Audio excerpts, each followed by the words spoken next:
بھائی نے سوال لکھے ہوئے ہیں، جنازہ خاموشی سے لے جانا چاہیے یا بلند آواز سے کلمہ شہادت پڑھتے ہوئے؟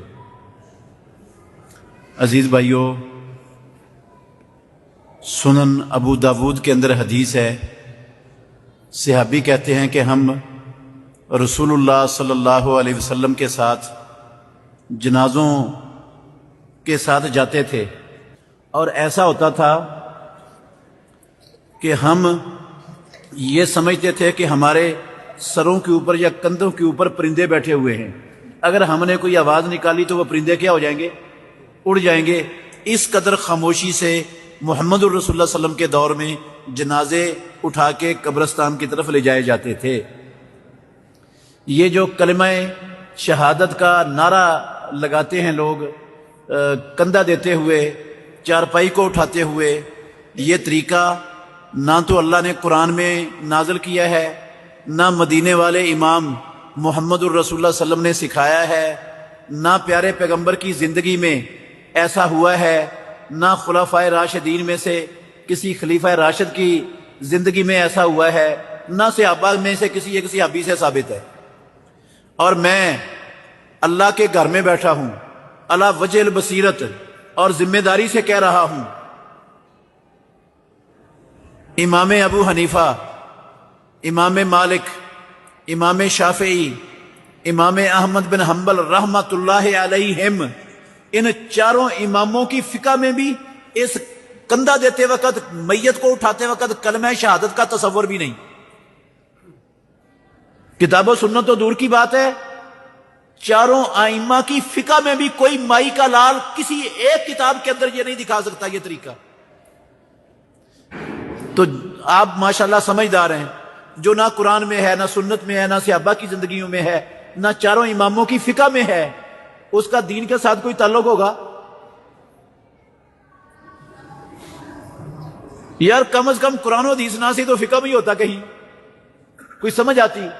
لیکن یہ خالصتاً بدعت ہے جو شروع کر لی ہے ہمارے مسلمانوں نے، اور یہ دن بدن بڑھتی ہی جا رہی ہے، بڑھتی ہی جا رہی ہے۔ اصل میں نا کلمہ شہادت پڑھنے کا موقع جو تھا وہاں پر لوگ پڑھنے نہیں دیتے کلمہ شہادت، اور جہاں موقع نہیں ہے وہاں کلمہ شہادت پڑھ رہے ہیں۔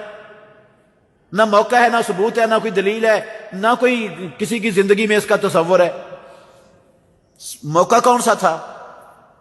جب بندہ قریب المرگ ہوتا ہے تو محمد الرسول اللہ صلی اللہ علیہ وسلم نے فرمایا اس کو کلمے کی تلقین کیا کرو، لکنوا موتاکم لا الہ الا اللہ۔ جو تمہارے قریب المرگ لوگ ہیں، فوت ہونے والے ہیں، موت کے آثار ان پر آپ کو نظر آ رہے ہیں، اور نظر آ رہا ہے کہ تھوڑا وقت ان کا ہے، قریب ہے فوت ہونے کے، اس وقت ان کو لا الہ الا اللہ پڑھنے کا کہو کہ وہ لا الہ الا اللہ پڑھیں۔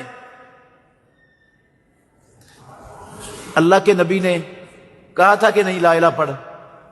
کس کو کہا تھا؟ اپنے چچا کو، اپنے چچا کو ابو طالب کو کہا تھا، یا میں قل لا الہ الا اللہ، لا الہ پڑھ لے، لا الہ پڑھ لے، میں رب کے ہاں جھگڑ کر تیری سفارش کر لوں گا۔ نہیں پڑھا اس نے لا الہ۔ وہ ایک بچے کی عیادت کرنے کے لیے گیا، رسول اللہ صلی اللہ علیہ وسلم بیمار پرسی کرنے کے لیے، یہودیوں کا بچہ تھا، اس کے پاس بیٹھ گئے اللہ کے نبی، جا کر مرنے کے قریب تھا وہ بچہ۔ آپ نے فرمایا یا غلام قل لا الہ الا اللہ، اے بچے لا الہ الا اللہ پڑھ۔ اس یہودی کے اس بچے کا باپ یہودی وہ بھی بیٹھا ہوا تھا پاس، اس نے رسول اللہ صلی اللہ علیہ وسلم کی یہ الفاظ سن کر اپنے باپ کی طرف دیکھا تو باپ نے کہا اتے ابو القاسم، جو ابو القاسم کہتا ہے مان لو اس کی بات۔ بچے نے کلمہ پڑھا اور مسلمان ہو گیا اور فوت ہو گیا۔ رسول اللہ صلی اللہ علیہ وسلم نے فرمایا ساری اللہ کی تعریفیں ہیں جس نے ایک انسان کو جہنم کی آگ سے بچا دی ہے۔ تو لکنوا موتاکم یہ اللہ کے نبی کے لفظ ہیں، جو قریب المرگ لوگ ہیں ان کو لا الہ الا اللہ کی تلقین کیا کرو۔ ہمارے ہاں پتہ کیا کہا جاتا ہے؟ نا نا نا نا نا، اس کو لا الہ الا اللہ پڑھنے کا نہیں کہنا، عین ممکن ہے وہ تکلیف میں ہو اور وہ انکار کر دے، جب میں نہیں پڑھتا اور اس کا مجرم آپ ہو جائیں گے۔ بھئی اللہ کے نبی کو نہیں پتا تھا کہ وہ تکلیف میں ہوگا، اور یہ بھی آگے سے وہ کہہ سکتا ہے، انکار بھی کر سکتا ہے لا الہ پڑھنے سے۔ اللہ کے نبی تو کہہ رہے ہیں لکنوا موتاکم، اپنے قریب المرگ لوگوں کو تلقین کیا کرو لا الہ الا اللہ پڑھنے کی۔ تو ادھر کوئی نہیں پڑھتا، ادھر منع کرتے ہیں، اور جدھر ہے ہی نہیں ادھر کلمہ شہادت، وہ صرف کلمہ شہادت کا نعرہ لگاتے ہیں، پورا کلمہ پڑھتا، پورا کلمہ کوئی بھی نہیں پڑھتے، اور یہ پڑھنے کا موقع بھی نہیں ہے۔ جنازے کی رفتار کتنی ہونی چاہیے؟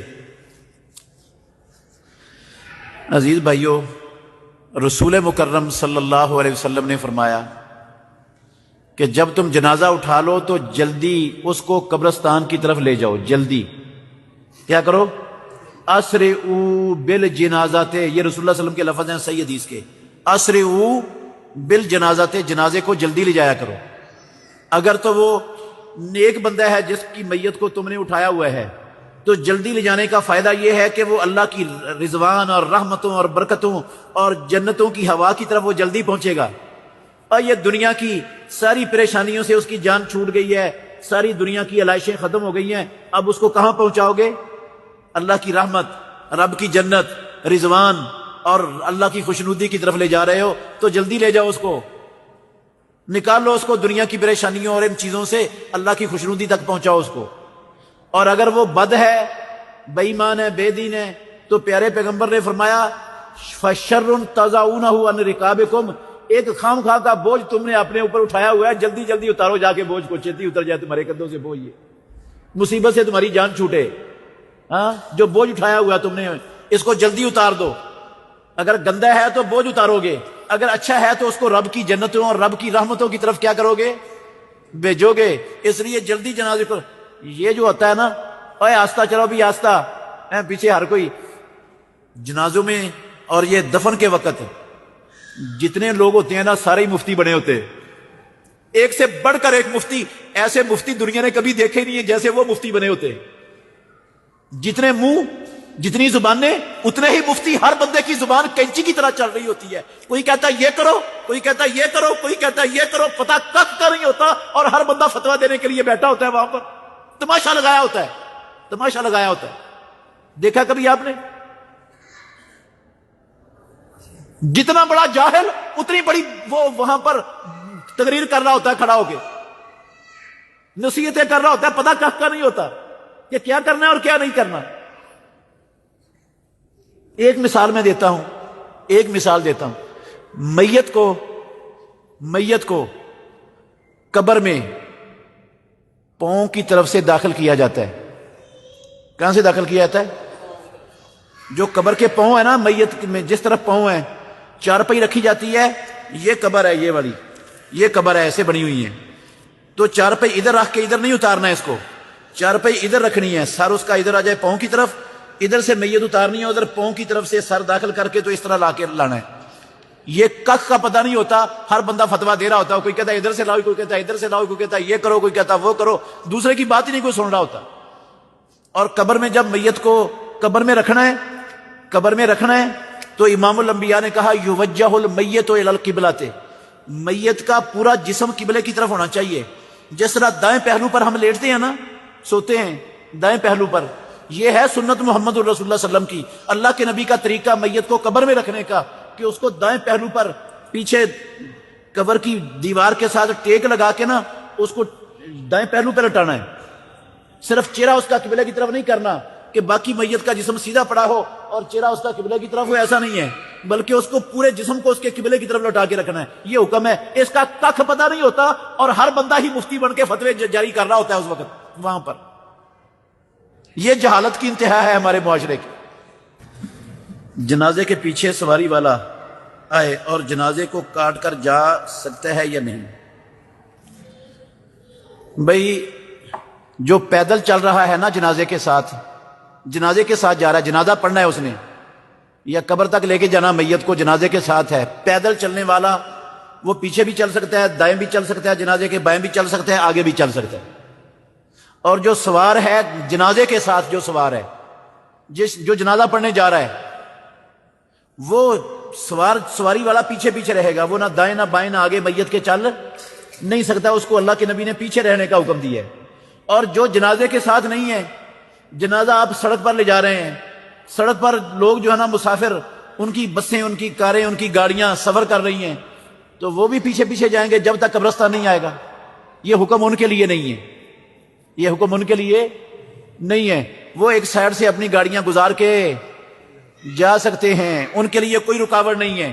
یہ جو پیچھے پیچھے چلنا ہے یہ ان لوگوں کے لیے ہے جو جنازے پر ہیں اور سواری پر سوار ہیں، موٹر سائیکل پر ہیں یا گاڑی پر ہیں، وہ نہ جنازے کے دائیں طرف چلیں گے، نہ بائیں طرف چلیں گے، نہ آگے چلیں گے، وہ جنازے کے پیچھے چلیں گے۔